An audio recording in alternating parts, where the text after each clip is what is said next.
ഏറ്റവും വലിയ കള്ളം കിച്ചുവാണ്.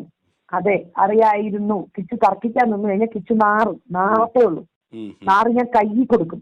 അല്ലാതെ ഈ കിച്ചു പറയുന്നത് വഴക്കുണ്ടാക്കി അവരെ വീട്ടിൽ പോയി ജീവിതകാലം മുഴുവൻ നിന്നിട്ടില്ല. സുധി എന്തുവാ വിവാഹ വാഗ്ദാനം നൽകി പാലത്തിന്റെ മോളിൽ നിന്ന് ചാടാൻ വരെ പെമ്പിള്ളാർ ഒരുങ്ങി തയ്യാറെടുത്ത് നിന്നിട്ടുണ്ട്. അയ്യയ്യയ്യയ്യയ്യ, എന്ത് നാറ്റക്കേസാടോ. കൊല്ലം സുധി എന്ന് പറഞ്ഞ ആളൊരു സ്ത്രീലമ്പടനാണെന്നൊക്കെ പറയുന്നേ. രേണു സുധി ഇയാളെ വളച്ചെടുക്കുന്ന സമയത്ത് തന്നെ വീണയുടെ ഭർത്താവായിരുന്നു. ആ ഒരു സമയത്ത് തന്നെ ഒരുപാട് പെണ്ണുങ്ങളുമായിട്ട് ബന്ധമുണ്ടായിരുന്നു. ഒരു പെണ്ണ് ചാവാൻ പോയത്രേ, ഒരു പെൺകുട്ടീനായിട്ട് കറങ്ങി നടക്കായിരുന്നു. അങ്ങനെ ഒരുപാട് അലിഗേഷൻ പറയുന്നു. അതേപോലെ കിച്ചുവിനെ കുറിച്ചിട്ട് ഞാൻ എന്തെങ്കിലും പറഞ്ഞ അവൻ നാറും, അവനെ നാറ്റിക്കും ഞാനെന്ന്. കിച്ചു ചെറിയ കുട്ടിയായിരുന്നു, അവനൊന്നും അറിയില്ല, അവനെ ആരെ പറയിപ്പിക്കുന്നതാണെന്നൊക്കെയാണ് ഇപ്പൊ വീണ പറയുന്നത്. ഞാൻ നേരെ വീണ പറഞ്ഞ കാര്യങ്ങളിലേക്ക് കടക്കാം. ഇവിടെ ആരാ നാറെന്ന് നമുക്ക് നോക്കാം. കിച്ചുവിന്റെ ലൈവ് ഞാൻ കണ്ടിരുന്നു. അതിനകത്ത് പറഞ്ഞിരുന്നു ഞാനും പുതിയതായിട്ട് 24 മണിക്കൂറും വഴക്കായിരുന്നു. രാത്രി 2 മണിക്കൂർ 1 മണിക്കൂർ